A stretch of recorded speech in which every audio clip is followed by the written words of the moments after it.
मैं एक सैलून चलाती हूँ और एक सैलून चलाते हुए जो कस्टमर्स आते हैं आपके पास, तो बहुत सारे काफ़ी अच्छे कस्टमर्स होते हैं, लेकिन कुछ कुछ कस्टमर्स जो ऐसे होते हैं ना, जो आपके सीधा दिमाग के अंदर घुस जाते हैं। अब बहुत रिक्वेस्ट के बाद में हम लोग जैसे पैकेज डालते हैं कि बहुत सारी जो सर्विसेज हैं वो आपको इकट्ठा एक साथ में मिल जाते हैं बहुत ही कम रेट में। मतलब जिसका अगर आप इंडिविजुअल टोटल करके अगर आप टोटल करते हो तो वो जैसे 3 साढ़े 3 हज़ार की चीज़ें आपको 1500 1600 के पैकेज में वो सारी चीज़ें आपको मिल जाती है। तो ये हमने भी रखा, बहुत बार ऐसे होता है। मैं आज जस्ट बताना चाह रही थी कि थोड़ा मैं भी बोलती हूँ।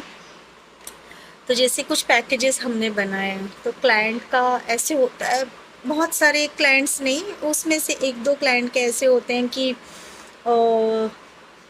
मैडम मैं तो 2 दिन पहले ही आईब्रो करवा ली थी, तो ये जो पैकेज में आईब्रो अगर मैं नहीं करूँगी तो आप कितना पैसा कट करोगे आईब्रो का, बताओ। फिर कोई होता है कि मैडम मुझे ना उस पैकेज में ना 800 के पैकेज में मुझे फुल लेग नहीं कराना है, सिर्फ हाफ लेग ही कराना है। तो ऊपर ऊपर तो इतने बाल आए नहीं है मेरे पैरों पे, तो आप सिर्फ पट्टी मार देना, बाल नहीं नहीं है वहाँ पे, तो आप कितने पैसे कट करोगे। या फिर किसी का होता है कि मैडम उसमें मैं डिटैन नहीं करने वाली हूँ, तो आप कितना पैसा माइनस करोगे।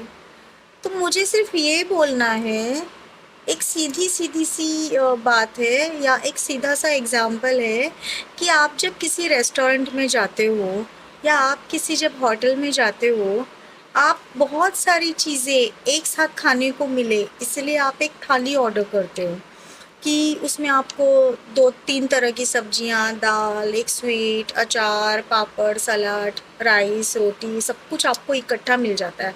अगर ये चीज़ें आप इंडिविजुअल ऑर्डर करते हो तो एक एक आइटम 250 300 350 रुपये की मिलते, क्वांटिटी थोड़ी सी ज़्यादा होती है, अलग बात है, लेकिन एक साथ में आपको परोसा जाता है। आप थाली ऑर्डर करते हो, वो थाली भी कैसे होता है कि हर थाली का अलग अलग रेट होता है, जिसमें कम आइटम है तो 150 रुपये की थाली होती है, उससे ज़्यादा आइटम है तो 250 की भी होती है। बहुत सारे वैराइटीज़ वाले अच्छे वैराइटीज़ वाले थालियों की कीमत 300 350 400 रुपये तक भी होती है।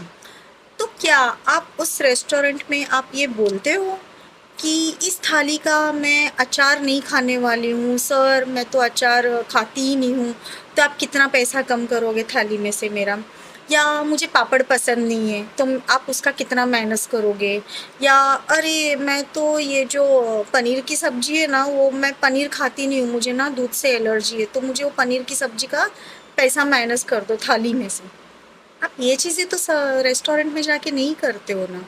आप जो थाली का रेट है आप वो देते हो, बाकी उसमें आप अचार खा रहे हो, पापड़ खा रहे हो, नहीं खा रहे हो, कोई सब्जी आप छोड़ रहे हो तो भी आपको कोई प्रॉब्लम नहीं है, आप छोड़ देते हो। आप उनसे उन चीज़ों का रेट कम नहीं करवाते हो थाली में। या आप ये नहीं कहते हो कि थाली मैं दो एक एक सब्जी उसमें कम दे देना और रेट कम लगा देना, ऐसा नहीं होता है। तो सैलून में आकर के जब आपको ऑफर्स मिलते हैं, जब आपको पैकेजेस मिलते हैं, तो आप उसमें भी आपको डिस्काउंट क्यों चाहिए होता है। आपको जो सारे पैकेजेस में चीज़ें मिली है वो ऑलरेडी आपको डिस्काउंटेड मिली है, बहुत सारे प्राइस आपको कम करके आपको दिया गया है, तो आप उसमें आकर के मत कम करवाइए, क्योंकि वो ऑलरेडी हम बहुत ही कम प्रॉफिट में वो सारी सर्विसेज आपको मिलती हैं। तो मुझे सिर्फ यही बताना था कि ये एग्जांपल देकर के मुझे ये बताना था कि बहुत तकलीफ़ होती है जब आप पैकेजेस में भी आप उस अमाउंट को कम कराने की बात करते हैं। तो प्लीज़ ऐसे ना करें, और किस किस के साथ में ऐसे होता है, क्लाइंट्स ऐसे करते हैं, तो प्लीज़ कमेंट करके बताइए कि किस किस के साथ में कस्टमर्स ऐसे करते हैं। और थैंक यू सो मच।